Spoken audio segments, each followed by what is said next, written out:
beaucoup de jeunes aussi. Et on a aussi des athlètes talentueux. Je vous présente deux gros invités, deux grosses pointures. J'ai à mes côtés Nicolas Martin qui a terminé quand même 7e du championnat du monde de trail il y a quelques semaines maintenant. C'était la Maxi Race à Annecy. Et puis on a à côté de lui du team Adidas Stéphane Ricard qui lui a été champion du monde de raquettes mais aussi qui a gagné avec Sébastien Speller la 6000D. Donc deux gros clients. Stéphane devait courir le marathon demain. Bon bah voilà, on parlait des problèmes de santé, des petits problèmes de fer, hein, Stéphane. On va venir déjà vers toi puis on ira vers Nicolas après. Tu es quand même un peu déçu de ne pas pouvoir courir ce marathon du Mont Blanc. C'est quand même un gros événement pour toi. Ah oui, c'est sûr que c'est l'un des plus gros événements français de trail. Donc de ne pas pouvoir courir, c'est une petite déception. Mais après, pour pouvoir durer dans le temps, il faut aussi savoir s'écouter. Et puis c'est vrai que cette année, c'est un petit peu compliqué pour moi depuis le printemps. Donc il faut être raisonnable pour pas que le reste de la saison soit aussi difficile. Alors c'est vrai que tu es aussi quand même dans le milieu de la montagne parce que le glissement, sport de raquette et trail, il y a des similitudes. Moi, c'est deux sports d'endurance. Après, la raquette, c'est sur des distances beaucoup plus courtes et beaucoup plus en puissance parce que souvent on court dans de la poudreuse. Donc il y a des similitudes, mais il faut quand même vraiment se préparer pour le trail parce que c'est vraiment un sport à part entière maintenant. Et l'entraînement raquette suffit pas. Nico, Martin, team Sigvaris, c'est bien ça? Donc avec un gros team avec des performeurs, on peut faire un petit coucou à Patrick Bringer s'il regarde. Il sera content, on lui fait un petit coucou. Alors Nico, une grosse saison, une belle progression, t'as pas fini je pense.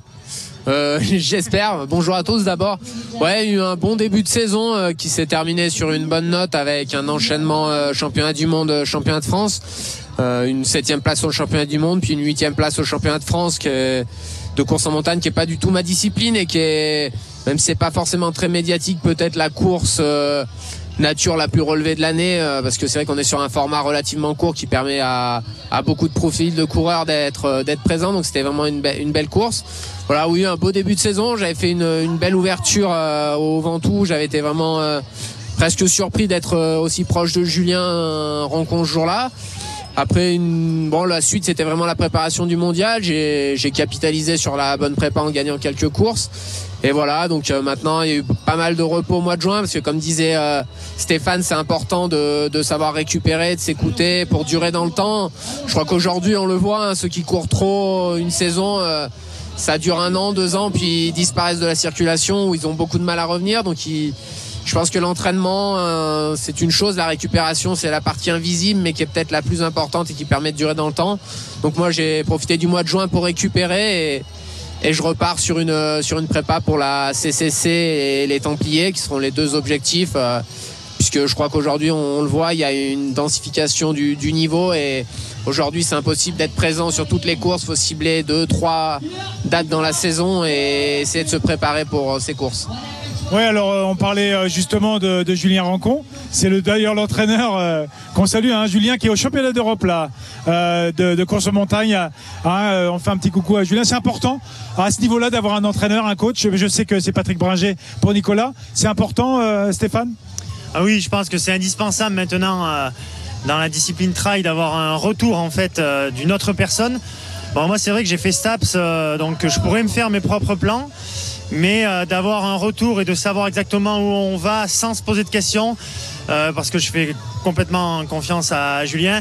Du coup, on laisse pas de l'énergie dans l'entraînement, dans la planification d'entraînement, mais on va laisser de l'énergie vraiment dans son entraînement.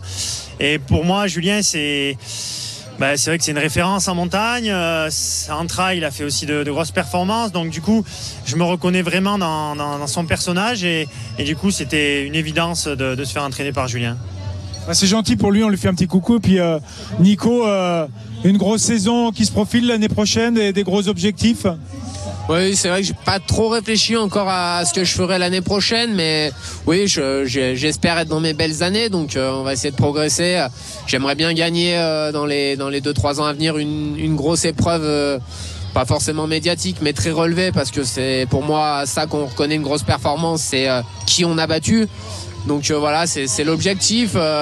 J'étais en bonne forme avant le mondial et j'ai eu du mal à concrétiser complètement le jour de la course, mais mais on apprend. J'ai fait peut-être quelques erreurs le jour de la course, parfois peut-être un peu trop de confiance et voilà, donc ça m'a servi de leçon. J'ai coché les choses qui n'allaient pas et on essaiera de s'améliorer pour les années à venir.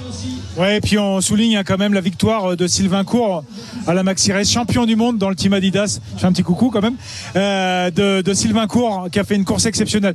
C'est très gentil d'être passé me voir parce qu'on est content d'avoir des athlètes de très haut niveau, d'avoir leur avis. On a eu beaucoup d'invités nous. On vous souhaite une bonne continuation pour vos futures saisons. Et puis moi je vais vous dire, vous avez eu un petit résumé du kilomètre vertical à l'instant. On va clore cette journée malheureusement, mais elle a été encore très fructueuse. On a eu beaucoup d'interviews, beaucoup d'émotions, beaucoup de partage aussi sur cette ligne de départ et d'arrivée. Je vous dis à demain parce que demain il y a un rendez-vous très important et je pense que vous serez aussi très attentifs pour le marathon demain matin sur la place du Triangle de l'Amitié pour le départ du marathon à 7h.